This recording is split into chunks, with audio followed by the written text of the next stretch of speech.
And we're back.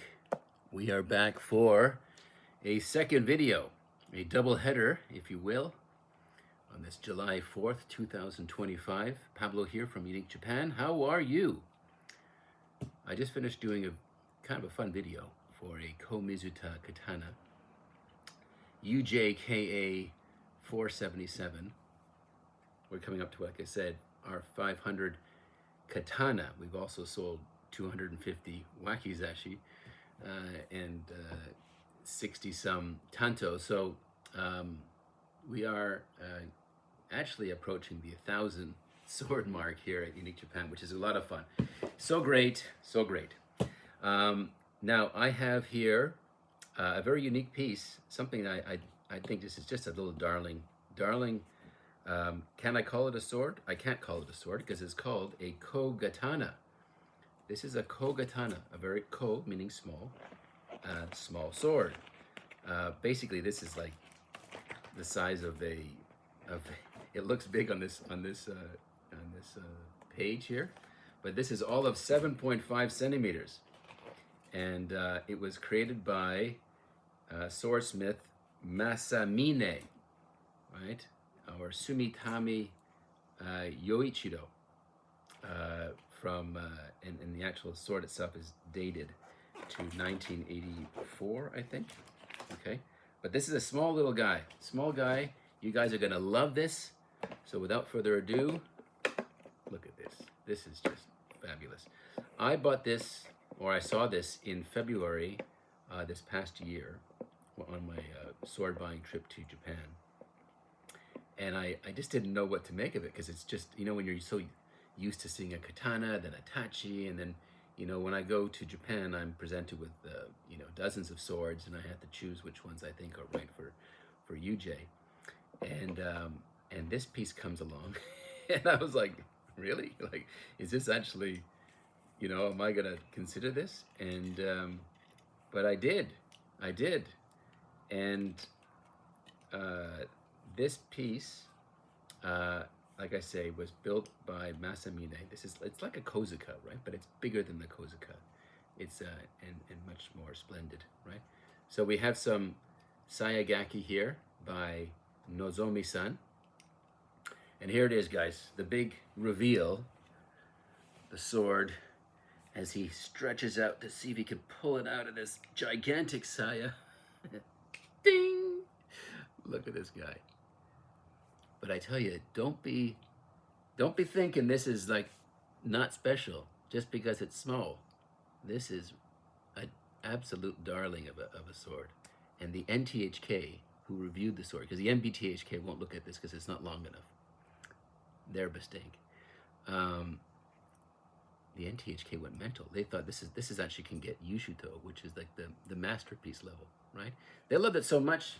They put it in their magazine.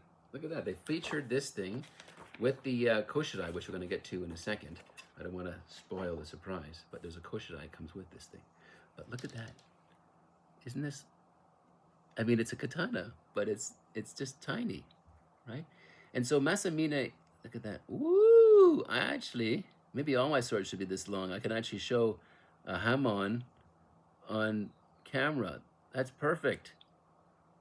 We love it. I've been swimming in raw sewage. I love it.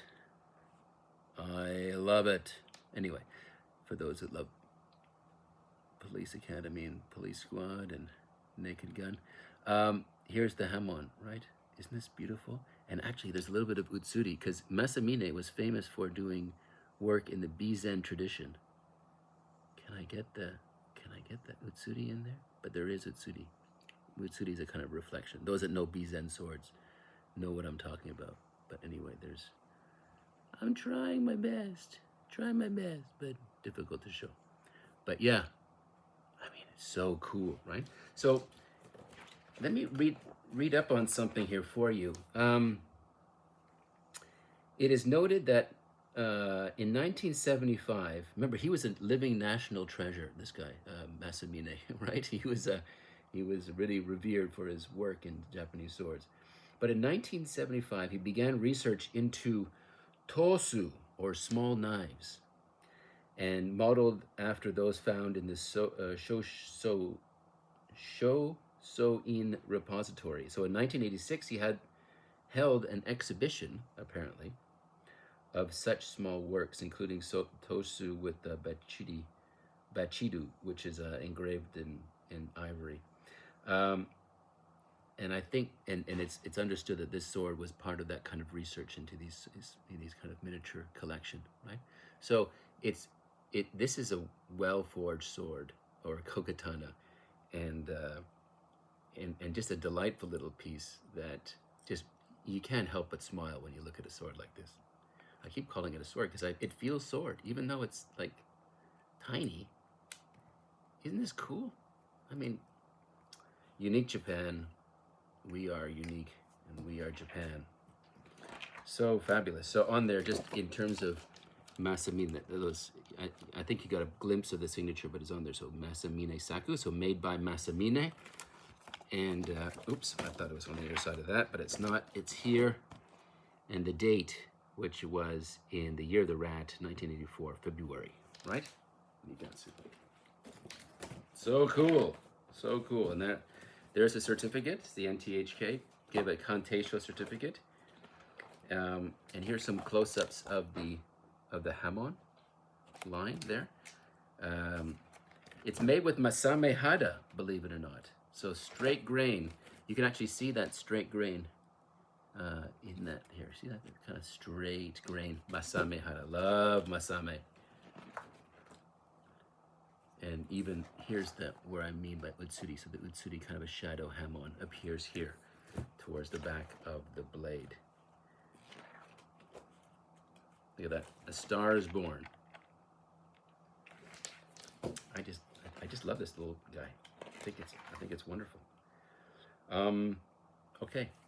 So it is housed in not only this beautiful box, right? Here's the box that it came in, which is wonderful here. Actually, on the box here, look at that, just a little sort of chrysanthemum, what appears to be a chrysanthemum design on there. Just such beautiful work. But look at this wonderful koshidai that it comes in. It's like a gigantic pen, you know? Those huge pens that those executive orders in America. But it looks like that. Like, look at this beautiful koshidai that it comes in. The lacquer work's splendid. It's beautiful. It's just fantastic. Here's an image of the box with the two swords, with a sword inside this koshidai bag. These are the two bags that it comes in. But yeah, I mean, what a nice little package. Isn't this wonderful? Like a cigar. Too good. And this was supposed to be a life-size shot, and I think he managed to do it right here. We decided to put a life-size shot in here, and it is exactly it. Oops. The good thing that wasn't the sword itself. Okay. Put that nicely here. And happy times. Here's a shot of me when I first reviewed the sword, holding the sword. I thought that was fun to include inside this catalog, which, you know, everybody who purchases a sword from Unique Japan or acquires a sword from Unique Japan will get a catalog just like this. Nobody does it better. And here's my congratulations to Joe. So Joe, I'm gonna see you soon here. Joe lives not far away from where I am here in Southend-on-Sea in Essex. But Joe is, you know, within an hour's drive, or rather train ride away. So I'm going to be seeing him fairly soon to hand over this piece. And no doubt he's going to be a very happy man. So congratulations to Joe. And thank you to all of you who are, you know, fans of Unique Japan, supporting the channel. And if you have acquired a sword from me and Unique Japan, I thank you from the bottom of my heart. And I hope that those who are watching this video and you're thinking about jumping into the world of Nihonto, or Japanese swords, I look forward to serving you. My team in Japan, I'm here in the UK. We're one of the I think pretty much the only dealer in Japanese swords that has presence here in Japan, or rather in the UK. But my team is mainly in Japan, right? So I have like 4 staff there. They maintain the swords here. But once in a while, when a sword is sold to the UK, to a client in the UK, it comes to me. And that's why I can do this video for you today. All right. So look forward to serving you, and we shall see you soon. All right. Bye now.